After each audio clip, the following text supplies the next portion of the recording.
I was standing in my parents' hallway when my sister looked straight at me and said, "My credit's bad, so I borrowed yours," like she was commenting on the weather. No guilt, no hesitation, just a clean slice meant to land deep. My father didn't even blink. He muttered, "It's not a crime if it's family," as if that settled anything. I didn't shout, didn't argue, didn't beg them to understand the seriousness of what she'd done. I walked out of that house with the weight of their silence sitting between my shoulder blades like it had a lifetime of practice. That night, I opened my laptop, gathered the proof, and uploaded everything. By morning, her condo wasn't quiet anymore. But before I get ahead of myself, let me say this. If you're listening, hit like. Drop a comment telling me where you're from.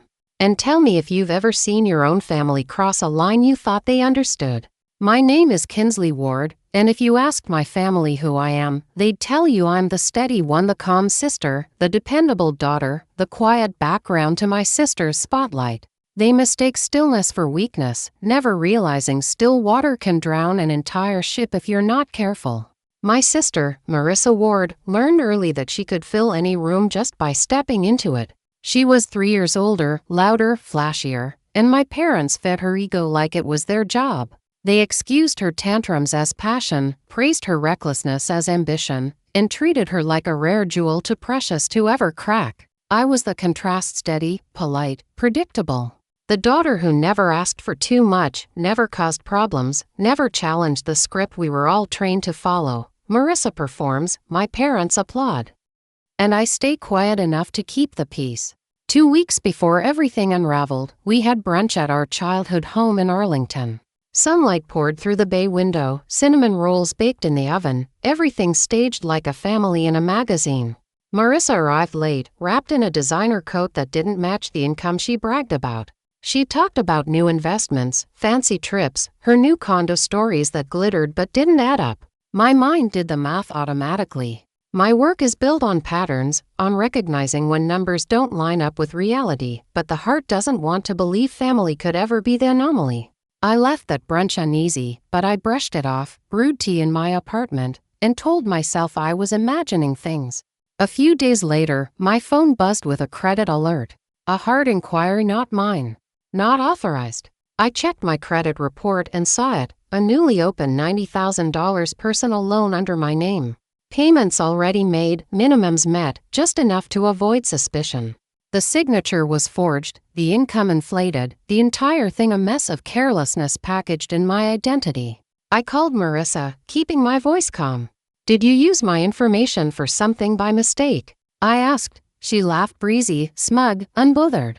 "My credit's bad, so I borrowed yours. Relax." When I told her that was identity theft, she scoffed and told me not to be dramatic. Then my father chimed in on her end, and when she explained, he didn't gasp or reprimand her, he just repeated, "It's not a crime if it's family." That was the moment something inside me went still in a way they'd never seen. Not anger, but clarity. At work the next day, I opened a private room and documented everything: the forged signature, the inflated income, the payment timeline. Screenshots of every discrepancy, even her social media posts bragging about things she shouldn't have been able to afford. I didn't react emotionally. I followed procedure the way my job trained me to. By nightfall, I had a perfectly organized evidence file, and with one click, I uploaded it. The next morning at 7:14 a.m., my phone buzzed with the first notification. Action initiated, field team deployed. At 7:19 a.m., entry executed. I wasn't there, but I knew how it played out. The knock, the badges, the shock on Marissa's face when entitlement met consequence. My parents found out by noon. They called repeatedly. I let the phone ring. That afternoon, I went to their house. They didn't greet me. They didn't offer a seat. My father asked, "What did you do?" And I answered, "I protected myself." My mother said the neighbors saw agents at her home, as if embarrassment mattered more than betrayal. My father said we should have handled it within the family, and I reminded him that his version of handling it was telling me not to be dramatic. They tried to defend her, insist she didn't mean harm, but harm doesn't disappear just because someone didn't intend it. She stole because she believed she could, because they taught her consequences were for other people. When I walked down the hallway, I noticed something I had never consciously registered before. Every framed photo was of Marissa at prom, Marissa graduating, Marissa with her first apartment key. The only pictures of me were group photos where I stood beside her, slightly out of frame.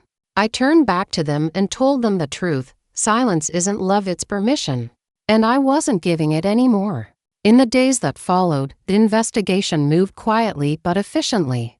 The loan was reversed, the fraud traced, the responsibility placed precisely where it belonged.